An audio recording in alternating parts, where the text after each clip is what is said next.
गोरियाकुटी में विकास के नाम पे एक चीज जरूर हुआ है पिछले 5 सालों में। क्या हुआ? शिलापट लगाओ, शिलान्यास करो।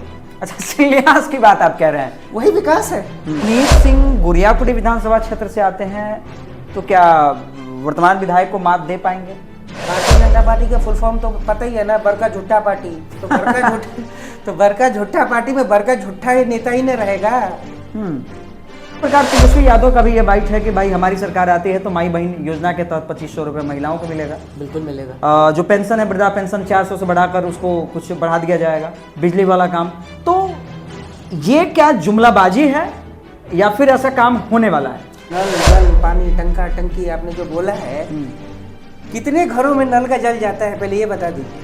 विधायक का दायित्व होता है कि अपने दायित्व को अगर समझे तो अपने क्षेत्र में डिग्री कॉलेज या फिर बड़े यूनिवर्सिटी या फिर कुछ अन्य चीजों पर काम नहीं कर सकता है। माननीय विधायक जी तो शीशा चढ़ा के चढ़ते हैं क्या?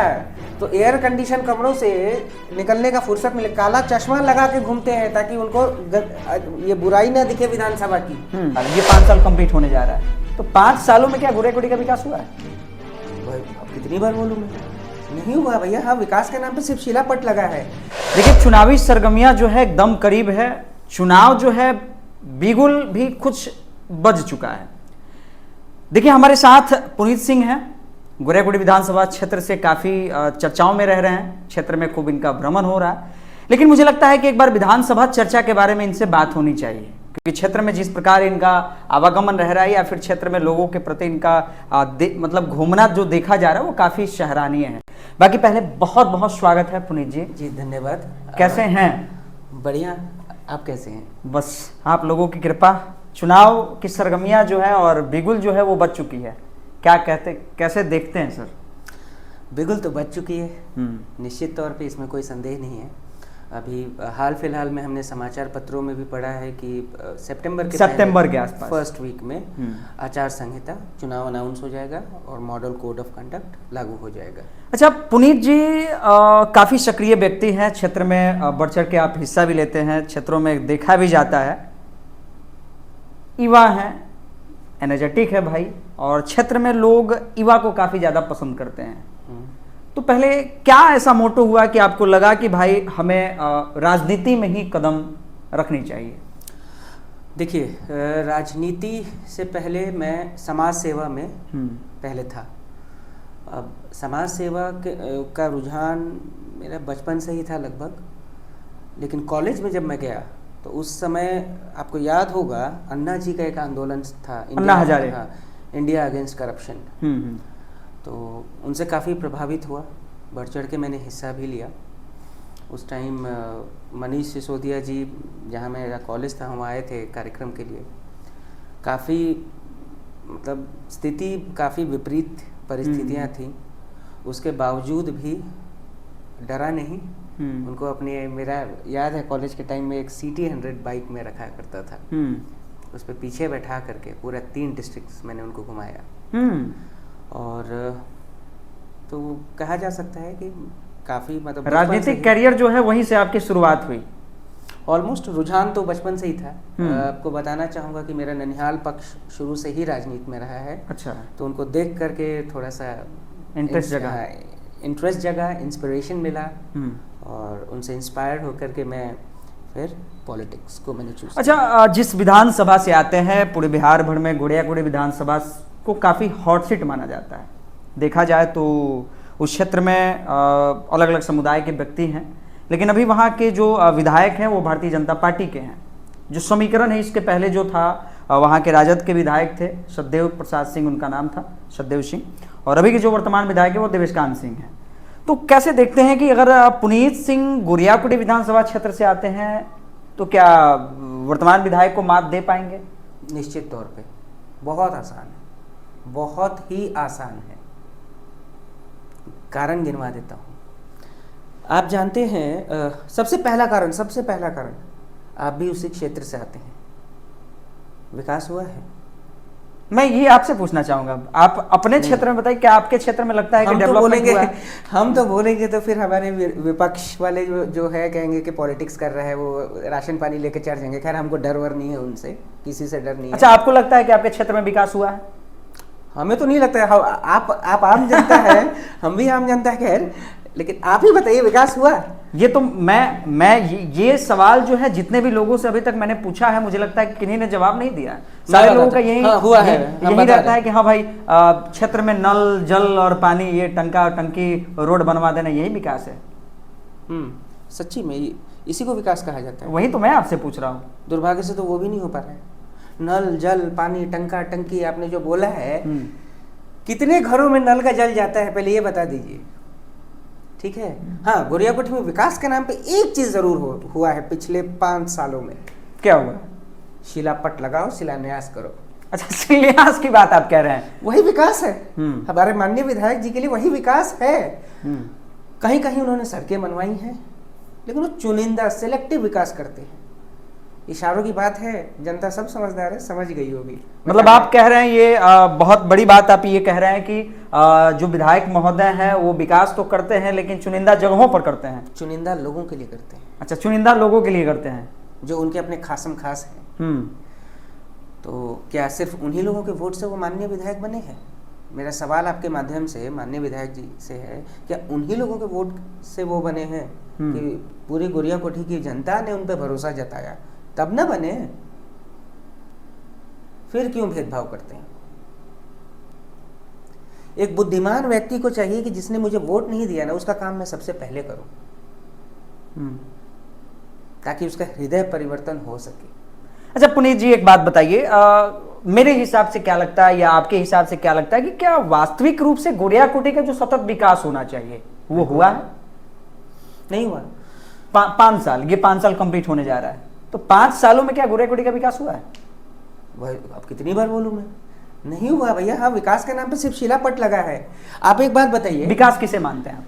देखिए, विकास जो आपकी आधारभूत ढांचा है, बेसिक इंफ्रास्ट्रक्चर है, वो तो है ही उसका पार्ट। जाहिर सी बात है, बिना उसके हम कुछ भी नहीं कर सकते। उसके अतिरिक्त आज हमारे बिहार की जनता को, हमारे बिहार के युवाओं को, बिहार की माताओं को, बिहार की बहनों को, बिहार के बुजुर्गों को क्या चाहिए? युवाओं को चाहिए शिक्षा रोजगार, ठीक? माताओं को, बहनों को भी शिक्षा और रोजगार चाहिए। माताओं को, बुजुर्गों को क्या चाहिए? बेहतर स्वास्थ्य, बेहतर जीवन जीने का अवसर मिला है। आज भी कई ऐसे गांव है जो कि वहां पे हम तो क्षेत्र भ्रमण करते हैं ना, उनका टोला पे चले जाए ना, अरे महाराज वहां एक पशु न रह सके, वहां इंसान रह रहे हैं। क्या इसी को विकास कहा जाता है? ये गोरियाकोठी की बात कर रहे हैं आप? गोरियाकोठी विधानसभा की बात कर रहा हूं मैं। अरे गोरियाकोठी के तो जितने भी नेता हैं वो तमाम भारतीय जनता पार्टी के नेता हैं, या फिर जो भी नेता वो तो कह रहे हैं कि अरे पूरा विकास हुआ है भाई, क्षेत्र में पूरा विधायक महोदय ने काम किया है। भारतीय जनता पार्टी का फुल फॉर्म तो पता ही है ना, बरका झुट्टा पार्टी। तो बरका झुट्टा पार्टी में बरका झुट्टा नेता ही न रहेगा। अब उन लोगों को अपने एयर कंडीशन कमरों से निकलने का फुर्सत मिलेगा? माननीय विधायक जी तो शीशा चढ़ा के चढ़ते हैं क्या? तो एयर कंडीशन कमरों से निकलने का फुर्सत मिले, काला चश्मा लगा के घूमते हैं ताकि उनको ये बुराई ना दिखे विधानसभा की। इस बात को आप मानते हैं? बिल्कुल। एक दिन वो काला चश्मा हटा करके देखें, सब कुछ नजर आएगा स्वच्छ। अच्छा, आपको नहीं लगता है कि जो जिस प्रकार एक विधानसभा का विकास होना चाहिए उस प्रकार आपके क्षेत्र का विकास नहीं हुआ? नहीं हुआ ना। बताइए, कितने स्कूलों का कायाकल्प हुआ? कितने स्कूलों में आपका +2 लेवल के स्कूल्स हैं? बिल्कुल, बहुत हैं। वहां पे आप भी एक साइंस के स्टूडेंट रहे हैं। बिल्कुल, मैं भी साइंस का स्टूडेंट रहा हूँ। साइंस में क्या चीज़ सबसे ज़्यादा इंपॉर्टेंट है? थियरी से ज़्यादा प्रैक्टिकल। क्या प्रैक्टिकल करने का व्यवस्था है हमारे बच्चों के पास? बिल्कुल नहीं, ना के बराबर है। इस बात को मानना होगा, ना के बराबर है। वही चीज़ मैंने, मान लीजिए मैंने कोई थ्योरी पढ़ा फिजिक्स में या केमिस्ट्री में, कुछ भी मैंने पढ़ा, अब मुझे चाहिए कि भैया उसका मैं लैब में जाकर के प्रैक्टिकल करूं, एक्सपेरिमेंट करूं, तब ना जाके मेरे को पूरा वो उसका पूरा कंसेप्ट क्लियर होगा। गोपालगंज के कार्यक्रम में अमित शाह ने कहा कि अगर हमारी एनडीए की सरकार बिहार में आती है या फिर हमारी सरकार अगर बिहार में आती है तो हम जितनी भी चीनी मिल जो बंद पड़ी हैं सबको खुलवा देंगे। 20 साल से तो एनडीए की ना सरकार है। तो अभी भी तो इंडिया की ही सरकार है ना। वही तो कह रहा हूँ, पिछले 20 साल से है। कहाँ खुलवाया चीनी मिल? हर चुनाव में बोलते हैं।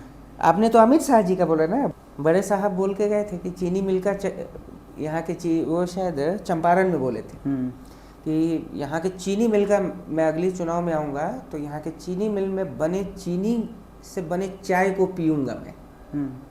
अगला चुनाव आ गया, चीनी मिल बना क्या है? जरा खोजिए तो, बना है। ये बड़ी बात आप कह रहे हैं। अच्छा, एक आप ही के क्षेत्र के पास का एक विधानसभा है बैकुंठपुर, जानते होंगे। वहाँ के क्षेत्र के जो विधायक हैं वो प्रेम शंकर यादव हैं, राजद के विधायक हैं। भूतपूर्व जो विधायक थे वो मिथिलेश तिवारी थे। उनके क्षेत्र में जब हम लोग जाते हैं तो वहाँ देखते हैं तो भाई पॉलिटेक्निक कॉलेज, ITI कॉलेज और डिफरेंट कॉलेज वहाँ हैं। मतलब कहा जाए तो उस क्षेत्र में टेक्निकल कॉलेज के नाम पर कुछ है, लेकिन उसी का पड़ोसी क्षेत्र आपका है गोड़ियाकोट विधानसभा। 5 सालों में अभी तक यहाँ कुछ नहीं हुआ है।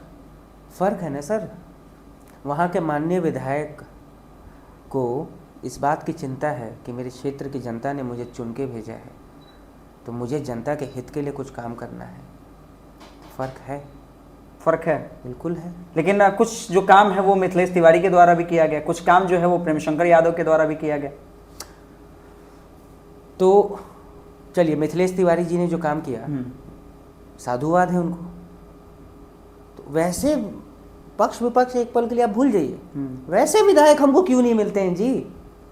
गोड़ियाकोठी विधानसभा क्षेत्र में आप जानते हैं 3 प्रखंड है, डिग्री कॉलेज कितना है? मात्र एक, नारायण महाविद्यालय, और वो भी वर्षों से जिस प्रकार है उसी प्रकार है। बिल्कुल।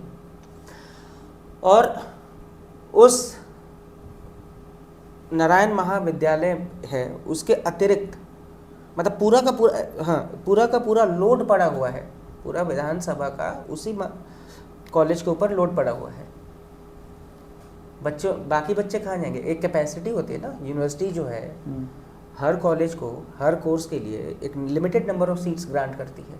आप उससे ऊपर तो एडमिशन नहीं ले सकते ना, तो फिर बाकी बच्चे कहाँ जाएंगे? क्षेत्र से बाहर, राज्य से बाहर। यहाँ बिहार में सिर्फ रोजगार का पलायन नहीं है, शिक्षा का भी पलायन है, स्वास्थ्य का भी पलायन है, तो क्या पलायन है। एक जो विधायक का दायित्व होता है कि अपने दायित्व को अगर समझे तो अपने क्षेत्र में डिग्री कॉलेज या फिर बड़े यूनिवर्सिटी या फिर कुछ अन्य चीजों पर काम नहीं कर सकता है। बिल्कुल कर सकता है, उदाहरण तो आप ही ने दिया ना। सांसद हैं भारतीय जनता पार्टी के, फिर विधायक भी हैं, क्षेत्र में कुछ बेहतर हो सकता है।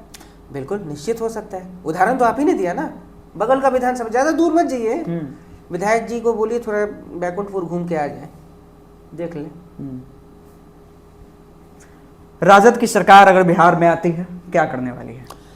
देखिए, राजद की सरकार जब बिहार में आती है तो जाहिर सी बात है, हमारे माननीय नेताजी ने भी बोला हुआ है कि पढ़ाई, दवाई, सिंचाई, सुनवाई, इन सब का व्यवस्था होगा, और रोज़गार का भी व्यवस्था है। तो हम कर ही रहे थे जब थे, अभी भी करेंगे। वो मुद्दा तो हमारे दिल के करीब है।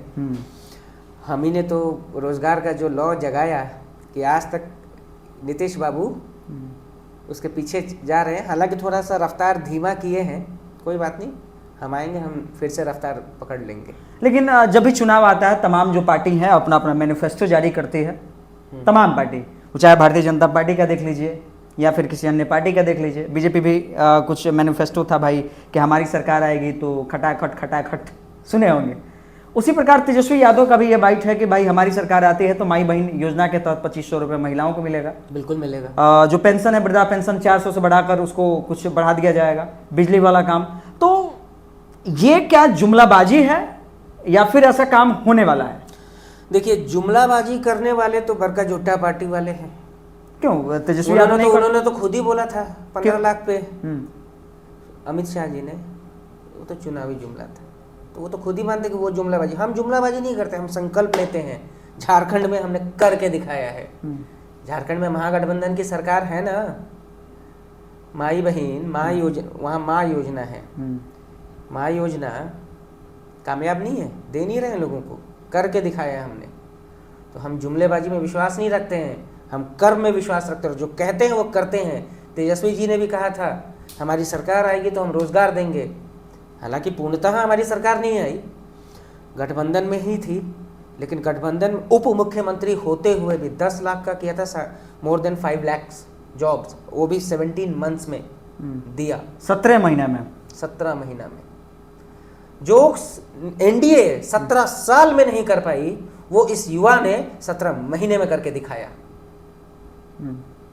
और फिर आ गए ये लोग हाईजैक करने के लिए, तो करते रहे। जनता समझदार है, बिहार की जनता राजनीतिक रूप से बहुत परिपक्व है। अच्छा, पुनीत सिंह अगर आते हैं गोड़ियाकुड़ी विधानसभा क्षेत्र से, क्योंकि सरगर्मियां जो है आपको क्षेत्र में सुनने को मिल रही है कि भाई पुनीत सिंह आते हैं तो ठीक है, क्षेत्र अब की बार यहाँ से वो लीड कर जाएंगे, तो क्या माना जाए अगर पुनीत सिंह आते हैं गोड़ियाकुड़ी विधानसभा क्षेत्र से, क्या विकास करने वाले हैं? देखिए, जो बेसिक इंफ्रास्ट्रक्चर डेवलपमेंट का काम जो होता है वो तो होगा ही होगा, निश्चित तौर पे होगा। जैसे कि बिल्डिंग्स वगैरह हो गए स्कूल कॉलेजेस के, या फिर रोड इंफ्रास्ट्रक्चर, जो भी बेसिक नीड्स जो हैं, हाँ वो तो होना ही है। वो उसका तो कोई डिनाई कर ही नहीं सकता है। मतलब वो तो आपका काम है भाई। हाँ, क्षेत्र के लोगों ने यहाँ पे आपको चुना है, तो उसके अतिरिक्त मैं शुरू से 3 मुद्दे गिनाता आ रहा हूँ जो मेरे दिल के काफी करीब है। शिक्षा, स्वास्थ्य, रोजगार। इन 3 मुद्दों पे ये 3 मुद्दे मेरे दिल के करीब है, और इन 3 मुद्दों पे मैं काम करना चाहूँगा। शिक्षा के क्षेत्र में, जैसा कि अभी मैंने आपको बोला कि पूरे विधानसभा में सिर्फ 1 डिग्री कॉलेज है। एटलीस्ट मेरा प्रयास रहेगा, चाहे जिसकी भी सरकार हो, चाहे मुझे जूझना पड़े, हम तो वैसे भी बदनाम हैं जूझने के लिए और बहस करने के लिए और लड़ाई करने के लिए जनता के हक का, तो अच्छा भी लगता है वो, उसको हम एक ट्रॉफी की तरह लेते हैं। तो मेरा पूरा प्रयास रहेगा कि एटलीस्ट 1 डिग्री कॉलेज और 1 टेक्निकल कॉलेज, पॉलिटेक्निक। मतलब अगर पुनीत सिंह गोड़ियाकुड़ी विधानसभा क्षेत्र में आते हैं तो डिग्री कॉलेज और पॉलिटेक्निक कॉलेज का निर्माण होगा। पूरा डिमांड होगा, और डिमांड ही नहीं होगा, लड़ाई लड़ा जाएगा। और पॉलिटेक्निक कॉलेज यानी डिप्लोमा, ताकि हमारे बच्चे यहाँ से डिप्लोमा करें। डिप्लोमा के बेसिस पे भी बहुत अच्छी जॉब्स लगती हैं। बिल्कुल बिल्कुल। आप कॉर्पोरेट में चले जाइए, कॉर्पोरेट में भी बहुत अच्छे आज के डेट में लाखों लाख के पैकेज डिप्लोमा होल्डर्स उठा रहे हैं, 1.5 लाख 2 लाख रुपए का महीना, और गवर्नमेंट में भी है। और उसके बाद कोई अगर बच्चा पढ़ना चाहे तो डिप्लोमा के बाद डायरेक्ट, आपको तो पता ही है कि इंजीनियरिंग का क्या सिस्टम है, डिप्लोमा के बाद डायरेक्ट लैटरल एंट्री होता है बीटेक में। 4 साल का कोर्स, 3 साल। बिल्कुल ठीक है। तो बच्चों के भविष्य को संवारने के लिए जितना बल पड़ेगा पूरा दिन रात एक कर दूंगा मैं। और बस हाँ, जनता का आशीर्वाद, हमारे बड़ों का, हमारे गोड़ियाकोठी विधानसभा क्षेत्र के बड़ों का आशीर्वाद और साथियों का, हम उम्र साथियों का स्नेह रहा तो निश्चित तौर पे उनको हम निराश नहीं करेंगे। अच्छा, एट लास्ट एक बात किया जाए थोड़ा सा टिकट को भी लेके, क्योंकि सरगर्मियां जो है खूब बढ़ रही है। चुनाव में विभिन्न प्रत्याशी लोग आ रहे हैं, सारे प्रत्याशियों का दावा रह रहा है कि भाई टिकट तो इस बार हम ही लेके आएंगे। पुनीत सिंह कितना % दावा कह रहे हैं कि टिकट हम लेके आ रहे हैं, या फिर टिकट इनके हाथों में है? हम दावा नहीं करते हैं, हम प्रयास करते हैं। मतलब आप प्रयास कर रहे हैं? मैं औरों जैसा नहीं हूँ मैं दावा नहीं करता, मैं प्रयास करता हूँ। टिकट भैया देखिए, टिकट बांटने वाले हम तो है नहीं, हमारे हाथ में टिकट तो है नहीं। ठीक है, तो जो चीज़ मेरे हाथ में नहीं है मैं उसका दावा क्यों करूं? हाँ, मेरे हाथ में मेहनत है, ईमानदारी पूर्वक मेहनत, मेरे हाथ में ईमानदारी पूर्वक प्रयास है, मैं तो वही करूंगा। जो मेरे हाथ में है मैं वो करूंगा, वो कहूंगा, वो दिखाऊंगा। मतलब अगर टिकट आपको मिलती है तो आप वर्तमान विधायक को मात दे पाइएगा? निश्चित तौर पे। कारण 2, पहला कारण, वर्तमान विधायक जी ने कुछ नहीं किया, जो गिने चुने उंगलियों पे भी गिन सकते हैं। जो सिलेक्टिव, जो विकास है वो सिलेक्टिव विकास है, कुछ सिलेक्टिव चुनिंदा लोगों के लिए, अपने खासम खास के लिए। तो जनता तो पूरी रुष्ट है। हम तो क्षेत्र में घूम रहे हैं, हम देख रहे हैं लोगों के अंदर आक्रोश है।